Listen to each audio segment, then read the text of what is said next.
Sir, ಆದರೆ ಕೋಲಾರ ಜಿಲ್ಲೆಯಲ್ಲಿ ಏನಾಗ್ತಿದೆ ಸರ್? ಈಗ ಕಾಂಗ್ರೆಸ್ ಶಾಸಕರು ಎಲ್ಲರೂ ಬೈತಾ ಇದ್ದಾರೆ. ಕಾಂಗ್ರೆಸ್ ಶಾಸಕರು ಉಸ್ತುವಾರಿ ಮಂತ್ರಿ ಬೈತಾರೆ, ನಿಮ್ಮನ್ನು ಸಹಿತ ಬೈತಾ ಇದ್ದಾರೆ.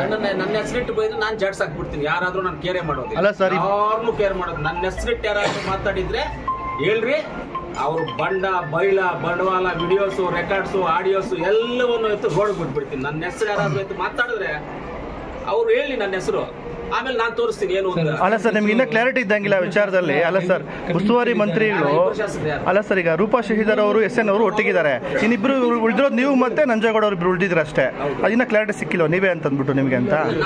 ಅವ್ರಿಬ್ರೇ ಇರ್ಬೇಕು, ಅವ್ರು ಹೇಳಿರೋದು ಅವ್ರಿಬ್ರೇ ಇರ್ಬೇಕು. ಅವ್ರು ಹೇಳಿದಾರಲ್ಲ ಇಬ್ರು ಶಾಸಕರ ಕೈ ಇದ್ರಂತ, ಅದು ಯಾರು ಹೇಳಿದಾರೋ ಅವ್ರಿಬ್ರೇ ಇರ್ಬೇಕು. ನಮ್ಗಂತೂ ಅದೇನಿಲ್ಲ. ನೋಡು, ಕೋಲಾರ ಹೆಡ್ ಕ್ವಾರ್ಟರ್ ಅಲ್ಲಿ ನಾನು ಇದೀನಿ, MLA ಆಗಿದ್ದೀನಿ. ಯಾರೇ ಬಂದ್ರು ನಾನು ಮಾಹಿತಿ ಕೊಡ್ತಾರೆ, ನಾನು ಹೋಗ್ತೀನಿ, ನಾನು ಅವ್ರ ಜೊತೆ ಇರ್ತೀನಿ, ನನ್ನ ಕೆಲಸದಲ್ಲಿ ನಾನು ಮಾಡಿಸ್ಕೊಳ್ತೀನಿ, ಅವ್ರ ಜೊತೆ ನಾನು ಓಡಾಡ್ತೀನಿ. ಅವ್ರು ಬಂದಾಗ ನಾನು ಬಾರ್ಡರ್ಲಿ ರಿಸೀವ್ ಮಾಡಿದ್ದೀನಿ. ನಿಮಗೆ ಗೊತ್ತು ಯಾರ್ಯಾರು ನಾನು ಬಾರ್ಡರ್ಲಿ ರಿಸೀವ್ ಮಾಡಿದ್ದೀನಿ ಅಂತ.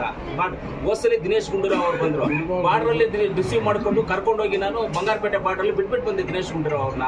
ದಿನೇಶ್ ಗುಂಡೂರಾವ್ ಅವರು ಮುಳಬಾಗಿಲಿಗೆ ಬಂದ್ರು, ಮುಳಬಾಗಿಲಿಗೆ ಬಂದಾಗ ಟೋಲ್ವರೆಗೂ ಬಂದು ಟೋಲಲ್ಲಿ ಬಿಟ್ಬಿಟ್ಟು ನಾನು ಗೆಸ್ಟ್ ಹೌಸ್ಗೆ ಹೋದೆ. ನಾನು ಮುಳಬಾಗಿಲು ಹೋಸಲಿ ಬಂದಾಗ ಟೋಲ್ವರೆಗೂ ಬಿಟ್ಟು ನಾನು ಇವನ್ನೆಲ್ಲ ನಮ್ಮ ಲೀಡರ್ಸ್ನೆಲ್ಲ ಕರೆಸಿ ನಮ್ಮ ನೀಲಕಂಠೇಗೌಡರನ್ನ ಅವ್ರ ಕಾರಲ್ಲಿ ಕುಂಡ್ರಿಸಿ ಬ್ಲಾಕ್ ಪ್ರೆಸಿಡೆಂಟ್ ಅನ್ನ ನೀವು ಮುಳಬಾಗಿಲು ನಿಮ್ಮ ಕಾರ್ಯಕ್ರಮ ಮುಗಿಸ್ಕೊಂಡು ಬನ್ನಿ ಸರ್, ನಾನು ಗೆಸ್ಟ್ ಹೌಸ್ ಅಲ್ಲಿ ಇರ್ತೀನಿ ಅಂತ ಗೆಸ್ಟ್ ಹೌಸ್ ಅಲ್ಲಿ ಇದೆ.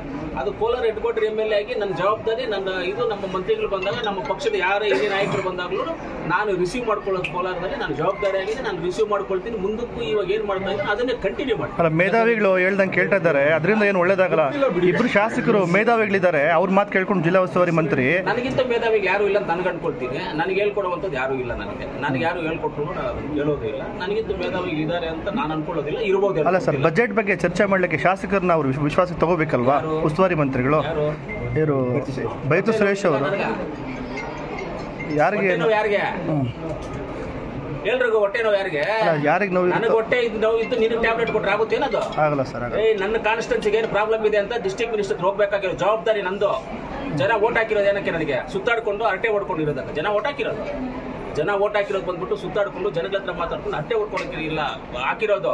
ಜನ ಓಟ್ ಹಾಕಿರೋದು ಈ ತಾಲೂಕಲ್ಲಿ ಏನು ಸಮಸ್ಯೆ ಇದೆ, ನಿನ್ಗೇನು ಅವಶ್ಯಕತೆ ಇದೆ, ನಿನ್ಗೇನು ಪ್ರಾಬ್ಲಮ್ ಇದೆ, ಅದನ್ನ ಬಂದ್ಬಿಟ್ಟು ಜಿಲ್ಲಾ ಉಸ್ತುವಾರಿ ಮಂತ್ರಿ ಹತ್ರ ಹೋಗಿ ನಾವು ಮಾತಾಡಿ ಆ ಜವಾಬ್ದಾರಿನ ಆ ಕೆಲಸವನ್ನು ಮಾಡಿಸ್ಕೊಂಡು ಬರುವಂತ ಜವಾಬ್ದಾರಿಗೋಸ್ಕರ ಜನ ಓಟ್ ಹಾಕಿರೋದು. ನಮಗೆ ಮಾತಾಡೋಕ್ಕೋಸ್ಕರ ಅಲ್ಲ ಓಟ್ ಹಾಕಿರೋದು. ಆ ಜವಾಬ್ದಾರಿನ ನಾನು ಮಾಡಿದ್ದೀನಿ. ಆ ಜವಾಬ್ದಾರಿಯನ್ನ ನಾನು ಜನ ಏನು ಓಟ್ ಕೊಟ್ಟಿದ್ದಾರೆ, ಜನ ಏನು ಮಾಡಿದ್ದಾರೆ, ಆ ಜನಕ್ಕೆ ಋಣ ತೀರ್ಸ್ಕೊಳ್ಳೋಕ್ಕೋಸ್ಕರ ನಾನು ಉಸ್ತುವಾರಿ ಮಂತ್ರಿ ಅವ್ರನ್ನ ಬೆಳಗ್ಗೆನೂ ಬಿಟ್ಟಿಲ್ಲ, ರಾತ್ರಿನೂ ಬಿಟ್ಟಿಲ್ಲ. CM ಅವ್ರ ಮನೆಗೆ ಬೆಳಗ್ಗೆನೂ ಬಿಟ್ಟಿಲ್ಲ, ರಾತ್ರಿ ಬಿಟ್ಟಿಲ್ಲ. ಡೆಪ್ಟಿ CM ಅವ್ರನ್ನ ಬೆಳಗ್ಗೆ ಬಿಟ್ಟಿಲ್ಲ, ರಾತ್ರಿ ಬಿಟ್ಟಿಲ್ಲ.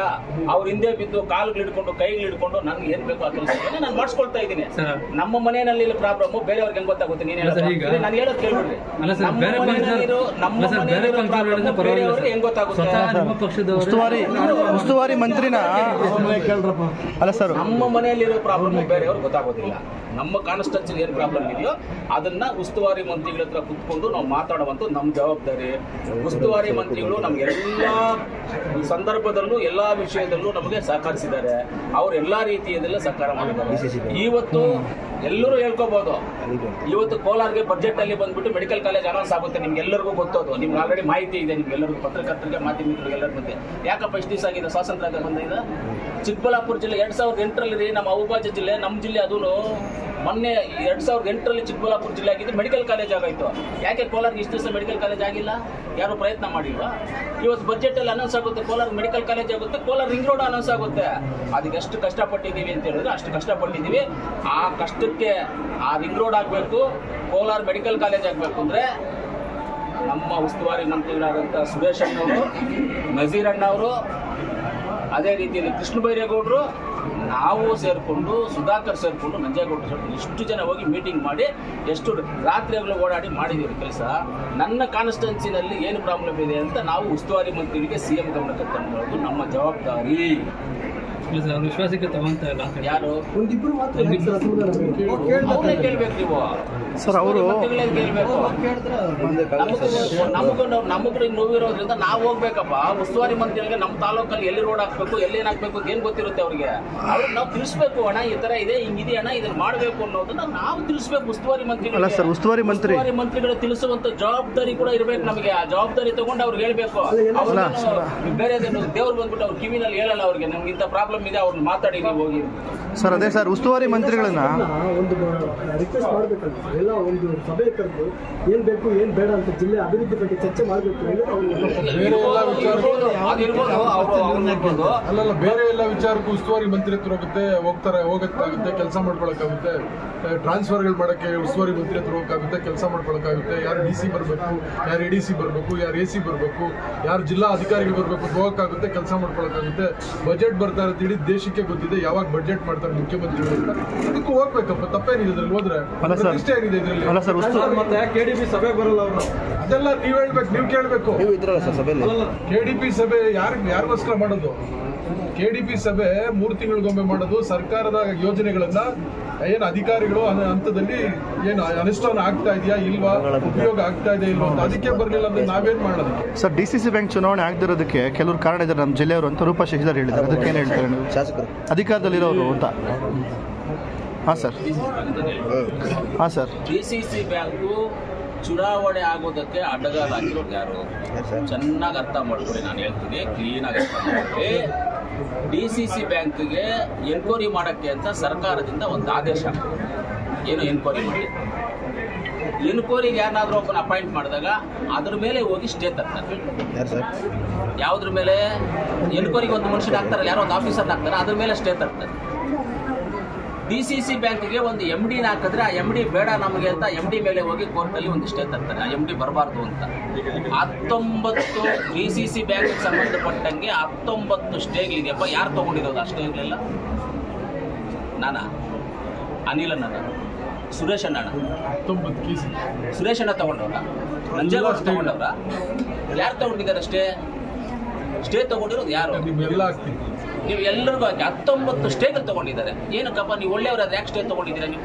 ಯಾರು? ಗೋವಿಂದ ಗೌಡ್ರೆ ತಗೊಂಡಿರೋದು. ಗೋವಿಂದ ತಗೊಂಡಿರೋದು ಅವರೇ ಎಲ್ಲ ಸ್ಟೇಗಳು ತಗೊಂಡಿದ್ದು. ನಾವೆಲ್ಲ ಅವ್ರ ತರ ನಾವೇನು ಬಂದ್ಬಿಟ್ಟು ಗುಬ್ಲೆಗಳೆಲ್ಲ ನಾವು ಇರೋದನ್ನ ಹೇಳ್ತೀವಿ ಡೈರೆಕ್ಟ್ ಆಗಿ. ನಿಮಗೂ ಫೋಟೋಗಳು ವಿಡಿಯೋಗಳು ಕೊಡ್ತೀವಿ. ಕೋರ್ಟ್ಗಳ ಹತ್ರ ಕುತ್ಕೊಂಡು ಮರಗಳಗಡೆ ಕುತ್ಕೊಂಡು ಏನೇನು ಮಾಡ್ತಾ ಇದ್ರು ಬೇಕಂದ್ರೆ ಫೋಟೋಸು ವಿಡಿಯೋಸು ಕಳಿಸ್ತೀನಿ ನಿಮಗೆಲ್ಲ. ಗೋವಿಂದ ಗೌಡ ಅಂತ ಒಳ್ಳೆ ಮನುಷ್ಯ ಆದ್ರೆ ನೀನು ಏನು ಅವ್ಯವಹಾರ ನಡೆದಿಲ್ಲ ಅಂತ ಹೇಳಿದ್ರೆ ಸ್ಟೇಟ್ ಲೆಕ್ಕಪ್ಪ ತಗೊಂಡು ಎನ್ಕ್ವೈರಿಗೆ ಬಿಡು. ಎನ್ಕ್ವೈರಿಗೆ ಬಿಡಪ್ಪ. ನೀನು ಒಳ್ಳೆಯವನು, ನಾನು ಒಪ್ಕೊಳ್ತೀನಿ, ನಿಜ, ನೀನು ಒಳ್ಳೆಯವನು. ಯಾಕೆ ಸ್ಟೇಟ್ ತಗೊಂಡಿದ್ದೀರ? ಎನ್ಕ್ವೈರಿ ಮಾಡೋದಕ್ಕೆ ಎನ್ಕ್ವೈರಿ ಆಫೀಸರ್ನ ಹಾಕ್ತಾನೆ ಎಷ್ಟೋ ತಗೊಳ್ತೀರಾ? 19 ಸ್ಟೇ. ಎಷ್ಟು ನಿಮ್ಮ ಬಾಯಿನ ಒಂದ್ಸಲ ಹೇಳ್ರಿ. ಅದನ್ನ 19 ಸ್ಟೇಟ್ ತಗೊಂಡಿದ್ದೀರಾ. ಯಾಕೆ ತಗೋಬೇಕು ಸ್ಟೇಟ್?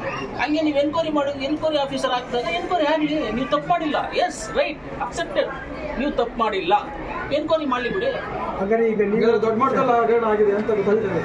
ನನಗೆ ಏನಾಗಿದೆ ಅಂತ ನನಗೆ ಗೊತ್ತಿಲ್ಲ. ನಾನೇ DCC ಬ್ಯಾಂಕಲ್ಲಿ ಇದ್ದಿಲ್ಲ, DCC ಬ್ಯಾಂಕಲ್ಲಿ ಹೋಗಿಲ್ಲ. DCC ಬ್ಯಾಂಕ್ ಡೈರೆಕ್ಟರ್ಸ್ ಇಬ್ರು ಇದ್ದಾರೆ. ಇಬ್ರು DCC ಬ್ಯಾಂಕ್ ಡೈರೆಕ್ಟರ್ ಇಬ್ರು ಇದ್ದಾರೆ. ಇವರು ನೀಲ್ಕಂಠೆ ಕೊಟ್ಟಿದ್ದಾರೆ, ಅನಿಲ ನಾನು ಇದ್ದಾರೆ, ಇಬ್ರು ಇದ್ದಾರೆ. DCC ಬ್ಯಾಂಕಲ್ಲಿ ಅವ್ಯವಹಾರ ನಡೆದಿದೆಯೋ ಇಲ್ವೋ ನನಗೆ ಗೊತ್ತಿಲ್ಲ, ನಾನು ಹೇಳೋದಿಲ್ಲ. ಸರ್, ಈಗ ಅಲ್ಲ ಸರ್, ಎನ್ಕ್ವೈರಿಗೆ ಹಾಕಿದಾಗ ಯಾಕೆ ನೀವು ಸ್ಟೇ ತಗೊಂಡ್ಬರ್ತೀರಾ? ಅಲ್ಲಿ ನೀವು ತಪ್ಪು ಮಾಡಿದ್ದೀರ ಅಂತ ನಾವು ಅನ್ಕೊಳ್ತೀವಿ. ಸ್ಟೇಜ್ ಎಲ್ಲ ವೆಕೆಟ್ ಮಾಡಿಸ್ಕೊಂಡು ಬನ್ನಿ, ಎನ್ಕ್ವೈರಿ ಆಗೋದಾಗ್ಲಿ. ಎಲ್ಲ ಇಷ್ಟೊತ್ತು ಎನ್ಕ್ವೈರಿಗೆಲ್ಲ ಆಗಿತ್ತು. ಕೋರ್ಟಲ್ಲಿ ಇವಾಗ ಸ್ಟೇ ಇರೋದ್ರಿಂದ ಎಲೆಕ್ಷನ್ ಆಗಿಲ್ಲ.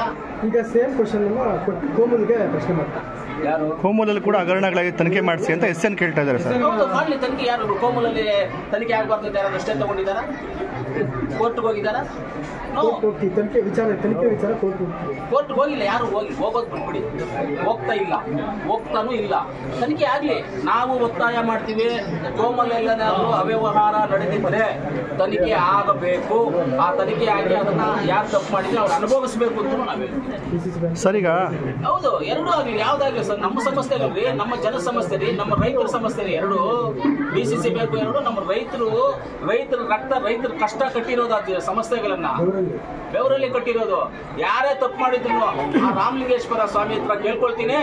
ಆ 2 ಸಂಸ್ಥೆನಲ್ಲಿ ಯಾರಾದ್ರೂ ತಪ್ಪು ಮಾಡಿ ದುಡ್ಡು ತಿಂದು ಏನಾದ್ರೂ ಆಗಿದ್ದೆ ಅವರಿಗೆ ಕುಷ್ಠರೋಗ ಬರಲಿ, ಹಾರ್ಟ್ ಅಟ್ಯಾಕ್ ಬರಲಿ, ಶುಗರ್ ಬರಲಿ, BP ಬರಲಿ, ಕ್ಯಾನ್ಸರ್ ಬರಲಿ, ಬ್ರೈನ್ ಟ್ಯೂಮರ್ ಬರಲಿ, ಅವ್ರಿಗೆ ಎಲ್ಲವೂ ಬರಬೇಕು. ಯಾರಾದ್ರೂ ಅದರಲ್ಲಿ ದುಡ್ಡು ತಿಂದಿರೋರಿಗೆ ಅವ್ಯವಹಾರಗಳು ಮಾಡಿದ್ರೆ ಇದೆಲ್ಲ ಬರಲಿ ಅವ್ರಿಗೆ. ಕೋರ್ಟಲ್ಲಿ ಸ್ಟೇ ವೆಕೆಟ್ ಮಾಡಕ್ಕೆ ಫಸ್ಟ್ ಅವ್ರನ್ನ ಸ್ಟೇ ನಾನು ತಗೊಂಡು ಕೇಸ್ ವಾಪಸ್ ತಗೊಳಕ್ಕೆ ಎನ್ಕ್ವೈರಿ ಆಗಲಿ. DCC ಬ್ಯಾಂಕ್ ಎನ್ಕ್ವೈರಿ ಆಗಲಿ. ಏನೇನಿದೆ ಎಲ್ಲ ಎನ್ಕ್ವೈರಿ ಆಗ್ಬಿಟ್ಟು ಒಂದು ಕಡೆಯಿಂದ. ನಮ್ಮ ಹತ್ರನೂ ವಿಡಿಯೋಸ್ ಇದಾವೆ, ಫೋಟೋಸ್ ಇದಾವೆ, ಎಲ್ಲ ಇದಾವೆ. ನಾವು ಎತ್ಕೊಂಡ್ ಕೊಡ್ತೀವಿ ಒಂದು ದಿವಸ ಮೀಡಿಯಾ ರಿಲೀಸ್ ಮಾಡಿ ಸರ್. ಜಮೀರ್ ಅಹಮದ್